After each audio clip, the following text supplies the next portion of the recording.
Blitar Selatan oleh sisa-sisa G30S PKI telah dijadikan daerah basis atau komite proyek.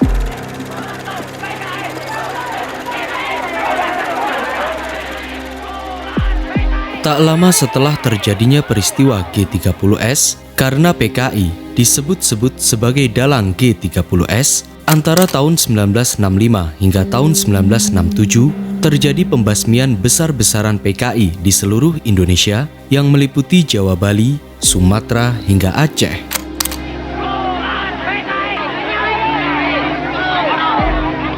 Namun, dalam pembasmian itu terdapat berbagai anggota PKI yang berhasil melarikan diri ke daerah Jawa Timur, terutama ke wilayah Blitar Selatan.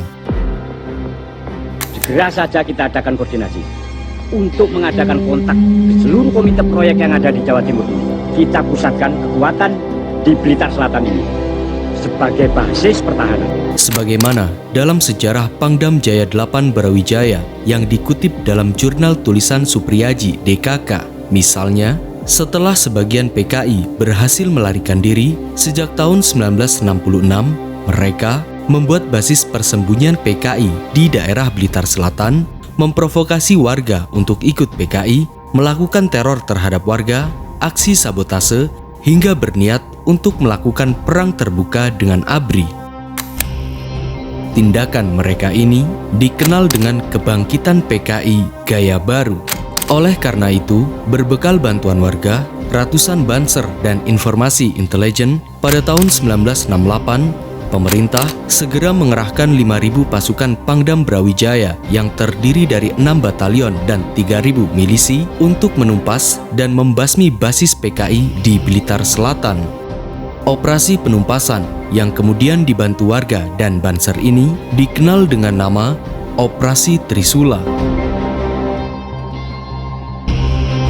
Dalam operasi Trisula ini, pasukan ABRI mengalami kesulitan karena kader PKI baru lantas berbaur dengan warga setempat. Dan selain itu, PKI juga sangat menguasai medan perang di wilayah Blitar Selatan. Video ini akan membahas tentang kebangkitan PKI di daerah Blitar, aksi sabotase, hingga teror terhadap warga. Terlebih dari itu, video ini juga akan membahas tentang strategi militer ABRI dalam operasi Trisula untuk menumpas PKI di daerah Blitar Selatan.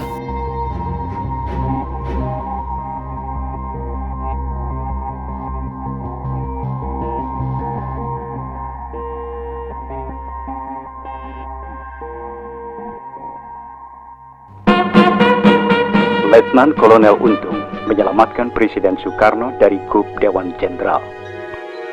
Pada hari Kamis tanggal 30 September 1965, di Ibu Kota Republik Indonesia, Jakarta, telah terjadi gerakan militer dalam Angkatan Darat. Setelah terjadinya penculikan dan pembunuhan Dewan Jenderal atau G30S pada tahun 1965, pemerintah berhasil menangkap sebagian pelaku G30S. Dan tak lama kemudian muncul berita dari militer bahwa dalang G30S merupakan tunggal PKI. Alhasil, setelah Jenderal Soeharto diberikan mandat Super Semar pada tanggal 12 Maret 1966, Jenderal Soeharto memerintahkan kepada seluruh militer dan rakyat untuk melakukan pembasmian PKI sampai ke akar-akarnya. Pembasmian ini meliputi wilayah Jawa, Bali, Sumatera hingga Aceh.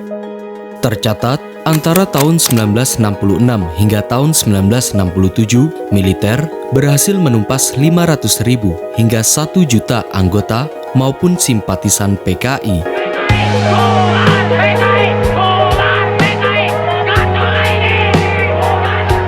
Namun, seiring dengan pembasmian itu, terdapat beberapa kelompok PKI yang berhasil melarikan diri sejak tahun 1966. Mereka berhasil melarikan diri ke daerah Jawa Timur dan berusaha mencari tempat persembunyian. Setelah kekuatan G30S PKI dapat dihancurkan di Jakarta oleh Jenderal Soeharto, maka sisa-sisa pengkhianat PKI itu mencoba meloloskan diri. Di antaranya mereka menyusup ke daerah Jawa Timur, terutama ke wilayah Blitar Selatan, yang akan mereka jadikan basis pertahanan.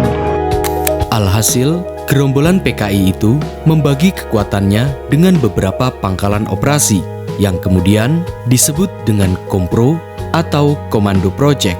Di antaranya Kompro di Semeru Selatan, Kompro di Malang Selatan, Kompro di Kelukawi dan Arjuno, Kompro di Gunung Kendeng, Kompro di Lawu, Kompro di Benjeng, dan termasuk Kompro di Blitar Selatan.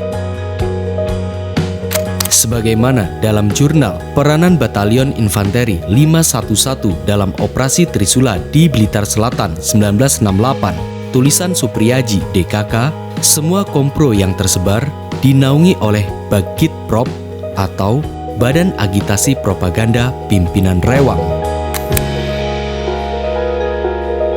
Namun, kompro di daerah Blitar Selatan ini dinilai sangat sempurna karena cocok dengan kondisi warga serta medan tempat yang rencananya akan dipakai untuk gerilya simpatisan PKI melawan ABRI.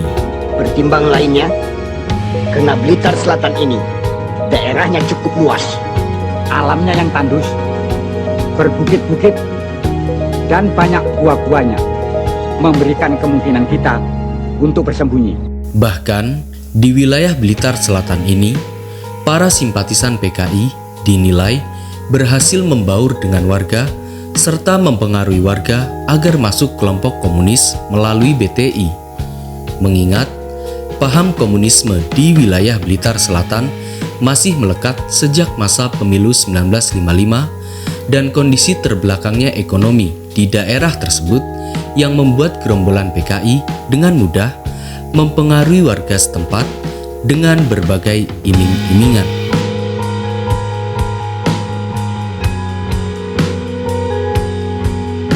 Melihat keberhasilan kompro daerah Blitar Selatan, kompro-kompro lain yang tersebar di Jawa Timur segera merapat ke wilayah Blitar Selatan. Dan pada pertengahan tahun 1967, gerombolan PKI ini berencana akan mengkomuniskan daerah Blitar dengan program PKI Gaya Baru melalui berbagai tahapan. Di antaranya, mempengaruhi warga agar mendukung komunis, menjamin keamanan warga dari kejahatan, dan menciptakan kader militan. Dan kader militan ini mempunyai beberapa tugas, di antaranya mengumpulkan suplai logistik, menyembunyikan tokoh PKI dari ABRI, menjadi kurir dan petunjuk jalan, dan mencari informasi serta laporan jika pasukan ABRI datang. Dan setelah dirasa semuanya aman, pimpinan PKI termasuk Rewang memerintahkan agar menunggu waktunya tiba untuk melawan maupun balas dendam terhadap ABRI, sembari mengumpulkan kekuatan.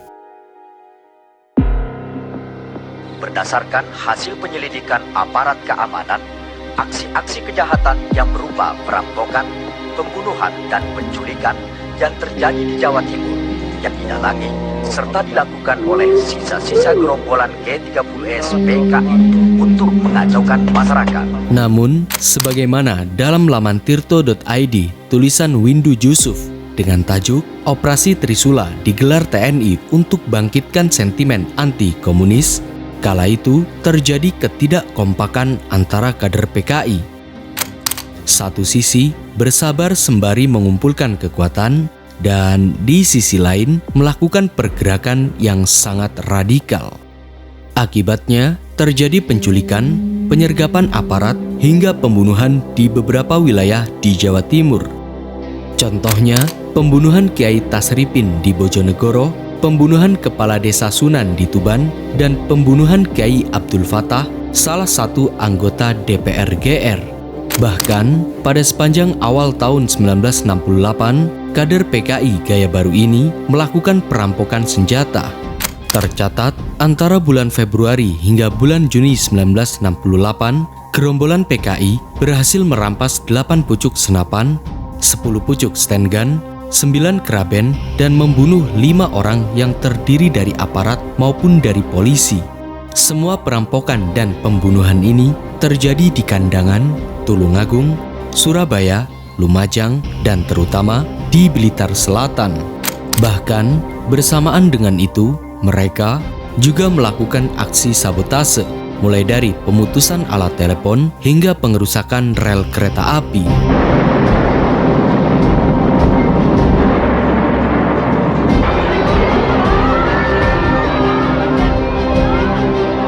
Dengan berbagai tindakan kriminal inilah, PKI Gaya Baru daerah Blitar Selatan kemudian merencanakan sesuatu hal yang besar, yakni pemberontakan dan balas dendam secara terbuka di wilayah Jawa Timur. Dan sebagai akibat dari tindakan itu, lambat laun tercium oleh warga setempat yang kontra PKI, hingga kemudian pemerintah dan ABRI juga telah mencium adanya kebangkitan PKI di daerah Jawa Timur.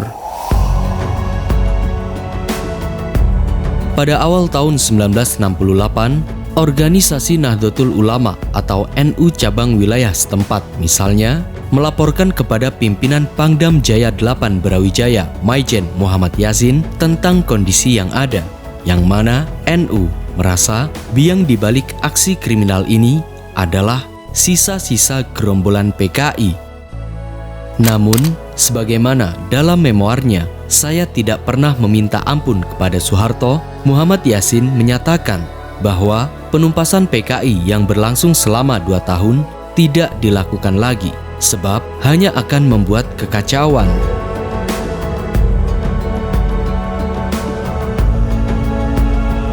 Untuk membuktikan kecurigaannya, NU segera mengirim 500 banser ke daerah Malang Selatan hingga Blitar Selatan. Terbukti, para personel banser menemukan orang-orang baru di wilayah Blitar Selatan. Di lain sisi, pihak ABRI juga segera melakukan penyelidikan dan mengirim intelijen ke Blitar Selatan.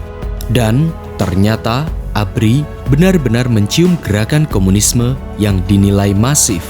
Oleh karenanya, ABRI melancarkan operasi khusus untuk menumpas sisa-sisa PKI di Jawa Timur, yakni Operasi Trisula. Tepat pada tanggal 1 Juni 1968, Kodam Brawijaya 8 pun menggelar Operasi Trisula. Dan dengan kekuatan 5.000 personel militer yang terdiri dari 6 batalion dan 3.000 milisi, ABRI segera menyerbu dan menumpas sisa-sisa PKI di Blitar Selatan. Dengan begitu, PKI harus bersiap diri menghadapi kekuatan militer ABRI.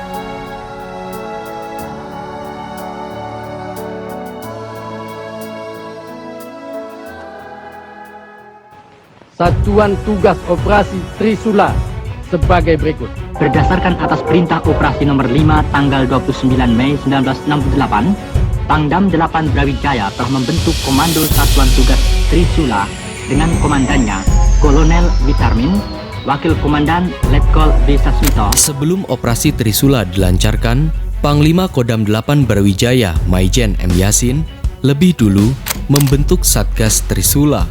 Pada tanggal 18 Mei 1968 misalnya, Maijen M. Yasin bersama Komando Udara 4 dan Kepolisian Jawa Timur melantik Kolonel Witarmin sebagai Komandan Operasi. Sebagaimana dalam sejarah Pangdam Jaya 8 Brawijaya yang dikutip dalam jurnal tulisan Supriyaji DKK, kala itu Kolonel Witarmin mengerahkan Batalion Infanteri 531, 511, 513, 521, dan Batalion Infanteri 527. Selain itu, Kodim Blitar, Tulungagung, hingga Kodim Malang juga dilibatkan dalam operasi Trisula ini.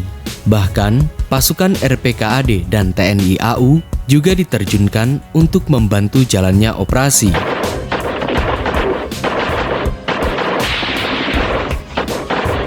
Operasi Trisula ini dimanfaatkan oleh pemerintah Orde Baru sebagai upaya untuk membesar-besarkan kebangkitan PKI serta ketakutan terhadap PKI. Oleh karenanya, sebagian besar masyarakat Jawa Timur dan ratusan banser saling bahu-membahu membantu kelancaran Operasi Trisula ini.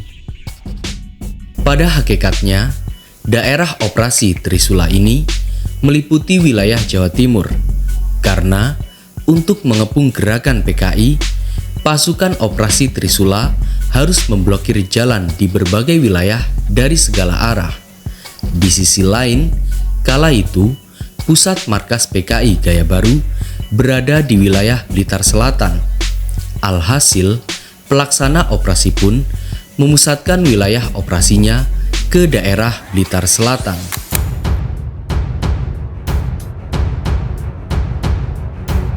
Memasuki tanggal 1 Juni 1968, akhirnya Operasi Trisula untuk menumpas sisa-sisa PKI Gaya Baru pun resmi digelar. Sebagaimana dalam sejarah singkat Operasi Trisula, langkah pertama operasi ini adalah penjagaan atau Operasi Pagar Betis. Hal ini dilakukan dengan menutup akses keluar dari arah barat, utara, dan arah timur, serta mencari sasaran operasi. Langkah ini dikomando oleh Koramil, Banser, dan warga setempat. Setelah dirasa aman dan mengetahui lokasi sasaran, militer menggunakan langkah kedua, yakni langkah penghancuran. Langkah kedua ini langsung dikomando oleh Kolonel Witarmin dengan 5.000 pasukannya. Kala itu, Kolonel Witarmin langsung membagi operasi penghancuran ini menjadi 3 operasi kecil dan dilakukan secara bersamaan. Di antaranya, operasi tempur dengan kelompok penutup dan penggilas, operasi intelijen, dan operasi teritorial. Seseorang yang dicurigai telah melarikan diri ke daerah perbukitan. Sementara itu, penduduk terus mengadakan pengejaran. Selama berlangsungnya operasi tempur ini, militer ABRI mengalami berbagai kesulitan berhari-hari. Salah satunya yakni karena faktor medan dan alam. Sebab secara medan, pasukan PKI lebih menguasai. Dan karena bantuan kader PKI setempat, militer kesulitan melacak markas vital PKI. Akhirnya, setelah sebulan berlangsung, Batalion 511 Blitar benar-benar menemukan markas vital PKI. Dan kontak senjata antara ABRI dan pasukan PKI pun berlangsung cukup sengit.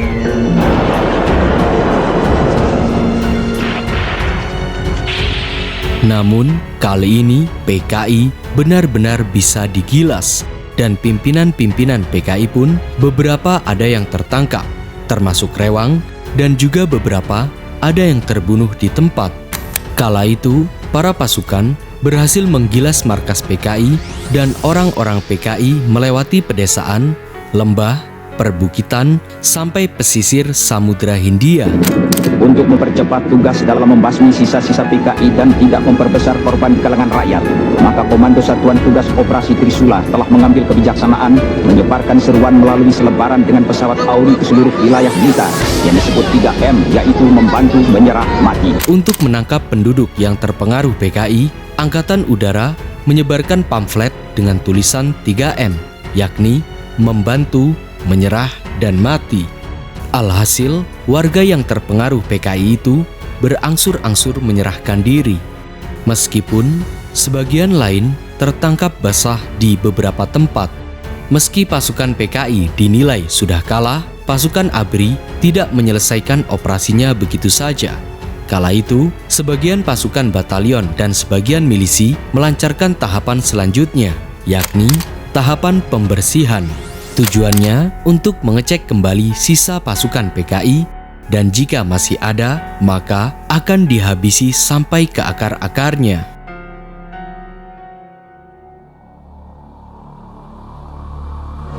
Operasi teritorial sebagai follow-up dari operasi penghancuran dan pembersihan harus diintensifkan secara serius agar dapat menghapus bekas-bekas operasi tempur untuk dijadikan daerah pembangunan. Setelah operasi pembasmian PKI atau operasi Trisula ini terselesaikan, operasi ini ditutup dengan operasi bakti, yakni pembinaan teritorial dan pembangunan Jawa Timur, terutama pembangunan daerah Blitar Selatan.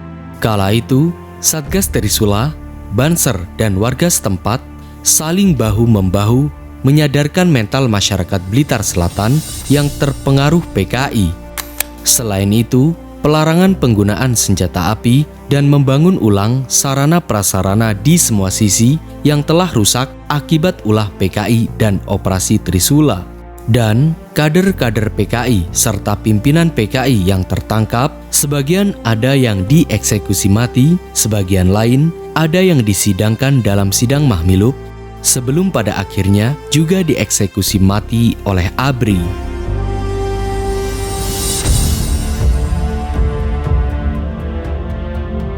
Untuk mengenang keheroikan ABRI, Banser, dan warga setempat dalam menumpas sisa-sisa gerombolan PKI, dibangunlah Monumen Trisula yang kemudian diresmikan pemerintah Orde Baru pada tanggal 18 Desember 1972 di Desa Bakung, Kecamatan Bakung, Kabupaten Blitar.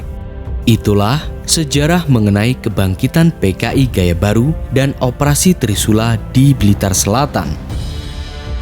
Dan dengan adanya sejarah ini, semoga hal yang sama tidak terulang kembali di negeri kita tercinta ini.